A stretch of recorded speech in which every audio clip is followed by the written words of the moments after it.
Thanks for listening.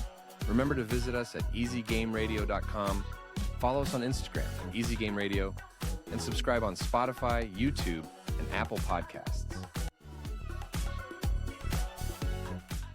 Good evening and welcome to another edition of Easy Game Radio. Today is January 1st, 2025. It is a very cold Tuesday here in Middle Tennessee. I think it's cold basically everywhere in the country. I saw some news this morning that there was snow in Alabama, in Texas, Florida, and it's just cold. This cold is disrespectful cold. Blew the breaker in my home office twice today, just messing around with space heaters. Saturday morning, I got out and played a round of golf with my regular crew here in my neck of the woods. It started off at about 48 degrees, 9 a.m. tee time, and it was tolerable. And after about the fifth hole, you could just feel that temperature dropping. By the 12th hole, we were pulling out all the layers out of the bag. And of course, I forgot every creature comfort that I have to help me get through a round of golf when the temperatures drop below 35 and the wind starts howling. So appreciate my partner. Shout out Brian. Look, there's nothing wrong with two grown men cuddling in the cold to get through a round of golf. And just shout out to the regulars that showed up Saturday morning. We played in 3.5 hours. Forgettable performance. We're not tracking these. Course was soaking wet, but always good to get out and play around. Well, the pros were playing golf at the American Express out in La Quinta, California. Sepp took the title home, shooting a 25 under. He pocketed a cool just about $1.6 million out of the total $8 million purse that was available for the event. He had a phenomenal round from start to finish. Went 69 out of the 72 holes before actually carding a bogey. He marked his first one over on Sunday, hole number 16.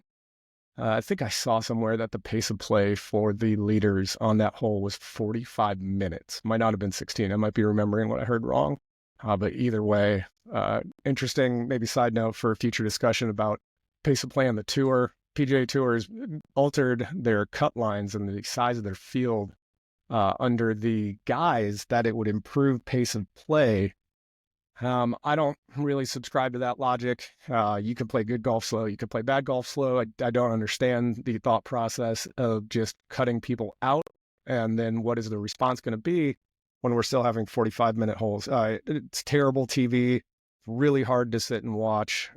It affects them. And if I'm remembering right about the pace of play on number 16, I wouldn't be surprised if that went on to contribute to his bogey performance on that hole. Of note, only 3 players have ever won a 72-hole stroke play event without having a bogey. Lee Trevino, shout out El Paso, did it in 1974. JT Poston did it in 2019, and Tom Kim did it in 2022. Kind of another interesting 25 under is a phenomenally low round. We've now seen a 35 under win with Hideki a couple weeks ago, now a 25 under. I think there'd be a fun conversation to have. Where are these courses not challenging enough? I don't think the average guy like myself can really have a personal opinion about it. The scores speak for them. On the flip side of the coin, everybody's playing the same course those weekends. The scores were all, you had to be around that 25 to 30 under to try to make that podium. So there was another player in the field. Tyler Moore actually went the entire round without a bogey. He finished tied for 7th, shooting a 19 under. He is the first player to actually go wire to wire without a bogey. Again, the 3 names I mentioned before were actually win it and go without a bogey. But he's the first player to actually go wire to wire, no bogey, since 2021. Joaquin Neiman did that at the Rocket Mortgage that year. This round tournament, it had some good moments to it. PGA rookie William Mao, sorry if I'm mispronouncing your name, Will. He carded an octuple bogey. I think it was number 16. You can find the replays. He was just hopping over that green, going bunker to bunker, and it's just a good reminder. This game is not easy for anyone, regardless of your tour status or your handicap or anything else. And then also Blades Brown, who I mentioned last week, He had a tough first round on Thursday, but he came back and shot just an outstanding lights out round, 64 on Friday. This became the lowest by a player under 18 years old in the last 40 years of tour history in professional golf on PGA. So kudos to Blades. I thought something that was really, really interesting and nice to see from both of these young men after having kind of meltdown, disappointment, just showing the hardship that the game presents for anybody. They both demonstrated a lot of poise in their responses to both of their outcomes. I think that this helps create some good characters and a good cast of players on the PGA Tour for the ones that aren't going to get all of the screen time. They're not going to have the Scotty Scheffler, the Tiger Woods attention. I think it's really, really important to see young golfers struggle and respond with just outstanding maturity. It sets an example for all of us, really. So excited to see what comes out of those two as we continue watching the PGA Tour continue on through 2025. Jason Day had a great Sunday run. He finished tied for third. And Justin Thomas, Louisville, Kentucky's own, he finished second in the American Express this weekend. He is now the 11th player in PGA history to pass $60 million in career earnings. I don't know if that's inflation adjusted. I'm guessing it's not. It's probably raw. No surprise, Tiger, Rory, and Scotty. Oh, did you see that almost fall over? If you're only listening, a little golf bag prop here almost took a dive.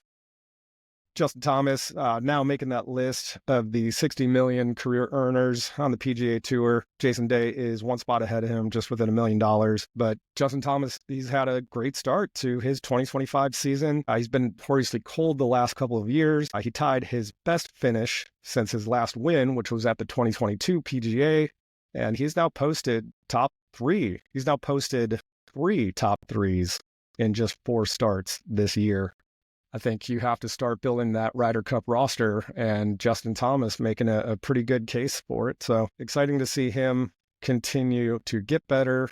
There have been a lot of conversations in years past that maybe he's done, and I think that this says otherwise. This weekend, the tour will travel to Torrey Pines, and the Farmers Insurance will kick off. Ludwig and Hideki are entering the weekend as favorites to win the event. This field is strong. The 2025 PGA campaign still in its first couple weeks, where we're not seeing all of the big names show up and compete, but we are going to see, alongside of Ludwig and Hideki, we're going to see Tony Finau, Keegan Bradley, Sahith Theegala, and Max Homa. Missing from the list, having just announced his withdrawal from the event, is Xander. I'm going to talk about that in a moment because it might be something else going on with Xander.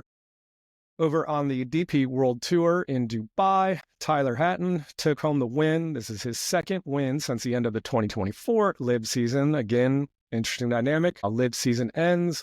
Those players are now, the LIV players can play in the former European Tour, the DP Tour, without penalty. Once the LIV Tour starts, we'll probably see them stop playing the events. But Tyler, he's had a great showing. He's finished now tied for 10th. He's won an event. He took it home a second, a sixth, and now this win. After the event, he had some very nice words to say in the media. Nothing inflammatory, as we've seen from players in the past regarding the two tours and their relationship. I think we are seeing another strong candidate for a Ryder Cup team, this being, of course, on the European side, and Tyrell Hatton. I keep calling him Tyler. It's Tyrell. Sorry, Mr. Hatton. My apologies. But Tyrell, great round. He just looks strong, and we're already seeing some folks come out in the 2025 year just shooting lights out. A little bit of bleed over news from LIV. The tour also announced that it is replacing Greg Norman as the CEO. A gentleman named Scott O'Neill is going to be taking over, and he's bringing 25 years of experience with sports management and entertainment brands, different organizations. His resume includes highlights such as working with the Philadelphia 76ers, the Eagles, the New Jersey Devils of the NHL. He was also the president of Madison Square Garden Spots, which oversaw the Knicks and the Rangers and their operations at Madison Square Garden. Most recently, he was the CEO of Merlin Entertainment, which operated attractions mostly overseas, such as the London Eye and Madame Tussauds. So, maybe we'll start to see really, really great wax figures of the LIV Tour. But either way, he's got a much stronger CEO background than the outgoing Greg Norman, who really just ushered in, I think, kind of that rebellious flair that Liv came on the scene with. He has a tumultuous background with the PGA. But we're going to see Greg's tenure and later this year with Scott coming in. I was doing some research and trying to learn about him. He actually just started a podcast in January. It's called the Girl Dad Podcast. So it jumped out to me right away, being a very proud girl dad. He hosts the show with his eldest daughter, Lexi, who is 25 years old. She works in social media for the NBA. I was listening to a little bit of their show as I was getting all of this set up for this afternoon, and I really liked it. Really cool insights in just the 10 minutes or so that I caught. If he is bringing that type of personality to the Live Tour, and along with his business and sports resume, I think this is another sign that we're going to see progress towards the tours unifying again one day.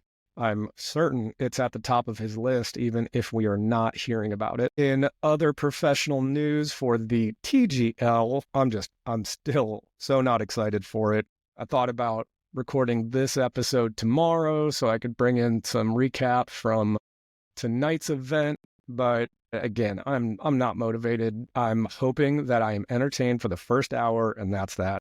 Maybe I'll do a quick spot episode tomorrow after TGL wraps up tonight. So I'm on the fence about the future of the event. I think there were issues in the second week, last week. Tiger Woods made his debut, of course. Ratings numbers did come out, and they did break that 1 million viewer mark. No real big surprise there. But I felt like they had more production and technical issues in this last round of the TGL. And even Max Homa had a moment when he was mic'd up where they were questioning the accuracy of the simulator data. That sensor and track data didn't seem right. Especially apparent was Tiger's approach on one of the early greens where he missed a wedge shot and went 20 yards over the green. There is no way that Tiger Woods is getting that excited about the TGL to where he would miss the green by 20 yards. You're talking 60 feet. It's Tiger Woods. Like, be real. He's going to stick that, especially from a indoors lie. Whether it was from the artificial turf, whether it was from the indoor real turf, Tiger Woods is not missing that shot by 60 feet. No way. Maybe one bounce, a yard or two off target, and then a bad rollout. But this was like clean into the water. We saw a ton of shots that were they were all over the place. The ball wasn't staying in bounds. So hopefully that's not an actual like hardware integration issue, because if that continues to happen, I see TGL continuing to struggle to keep an audience. Right now, I'm wrong. People are tuning in and watching. But now that the Tiger effect has worn off or set its precedence, I think we will have to compare tonight's round to that. The show cannot have another blowout. It doesn't seem to be competitive. I think they've got some issues with how the hammer is actually played throughout. But tonight we're going to see New York playing against Atlanta. Again, this is New York's second time making prime time on Tuesdays. New York lost in the first week to the Bay. New York's going to be showing up with Ricky Fowler, Matt Fitzpatrick, and Cam Young.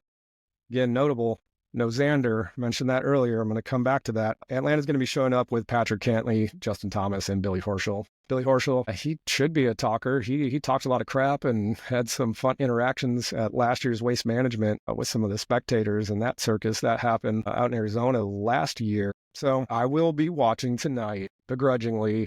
I'm going to go in with a good attitude. Try to pay attention to the positives, keep an eye on the things that I still think are not making it. I think it'd be fun to do like a Manning Brothers style live stream during one of these, but also if I'm bored, nobody's going to listen to me talk about being bored.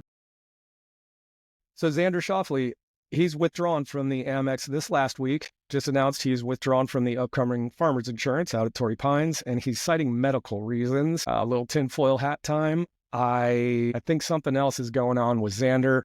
It's known that he's had talks with the Live Tour about jumping ship from PGA and going to play on Live. He's now missed the Amex.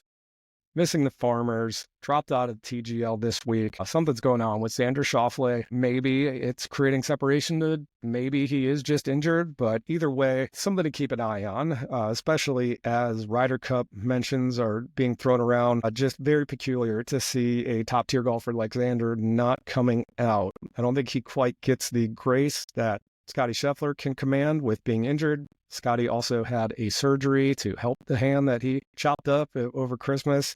But Xander, nothing out of his camp for the real why. I think something else is going on with Xander.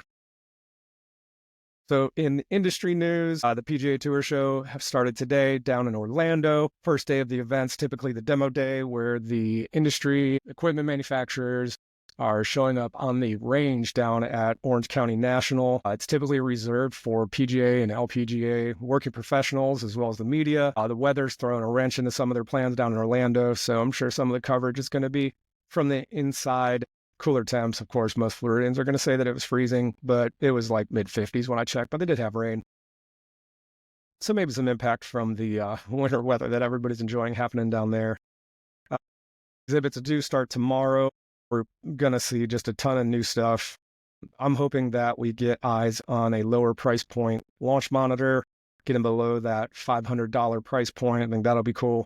We've already seen a lot of the clubs coming out from all the manufacturers and with the, quote unquote new technology that's going to fix all your problems. On the attendance side of it, I think is kind of interesting, but initial reports, this is the largest expo in terms of both attendees, just your regular folks showing up, as well as exhibitors. I think interesting for me, one of the takeaways that I found when I was just cruising the news today, the amount of space that the expo set aside for kind of non-direct, indirect lifestyle and golf, I'm going to say related booths and exhibits. One of the interesting things that I found when I was cruising some of the news today, getting ready to talk to you, was that the indirect golf exhibit space actually doubled in size. And what I mean here is this is space that's dedicated towards like golf fitness, your golf course and club amenities, as well as racket sports, pickleball especially. So I'm excited that pickleball is having such a strong showing at the PGA show. Hopefully, again, pickleball continues to grow in size, get some folks off the golf course and enjoy pickleball. So interesting. I like that kind of side of the business world of golf. Maybe this is a sign that the COVID boom and golf has kind of jumped the shark, where folks are now saying, hey, we need to commit more space and resources to the things off of a golf course. So I'm excited about that. In other news, if you are a video game guy or gal, PGA 2K25 now has a release date for all the major platforms. This is your Xbox, PlayStation, PC. It's going to be coming out on February 20th. PGA 2K23 came out a couple years ago. A lot of fun. Golf video games have always been cool. I can remember in college playing, it was probably Tiger Woods 2000, who knows, 2005. But one of the coolest things that I loved about that game, and I think the EA game that is out now has it too, was that heartbeat, that boom, boom, boom, boom, boom. When you get a shot that was just tracking to go in. I would love to see that kind of feature in the new release of the PGA game. So with that, we'll wrap up today's Easy Game Radio. Again, thanks so much for all the support that we've gotten. I was just checking our Instagram page. We've had 2,000 interactions since we launched. Appreciate everybody that is just liking a post, following us on Spotify, Instagram, whatever it is. Please keep the support coming. If you're enjoying this, feel free to interact. Post a message up there. If you know my personal Instagram, I'm not going to give it out here in the open real world, but send me a message. The folks that have gave me feedback, I take it seriously. It's not fun to listen to yourself talk and have to edit this stuff and listen to yourself and these hard S's I have. Learning something new about how to fix that. Pat and I will be recording the second episode of the full-length Easy Game podcast, where we continue talking about our journey and progression through the game of golf. We've got some plans coming together for 2025. Our first golf trip of the year is on the books for March. It's at a top secret location. I don't know if I even want to share it. I do know when we talk about it, I'm going to censor the name of the course as well as the city that we play in because I love this spot. So we'll be talking through that. We've got some other exciting news that can help you improve your golf game too, that Pat is working on, and just really looking forward to getting through this cold weather and into the warmth and playing golf on a golf course that is not a flooded, soppy mess with old piles of snow still along the fairway and in the rough. So anyways, thanks a lot, everybody. We will talk to you soon. If you're tuning into TGL tonight, let me know what you think on our Instagram at Easy Game Radio. Appreciate you guys. Have a good night. Thanks for listening. Remember to visit us at easygameradio.com, follow us on Instagram at Easy Game Radio, and subscribe on Spotify, YouTube, and Apple Podcasts.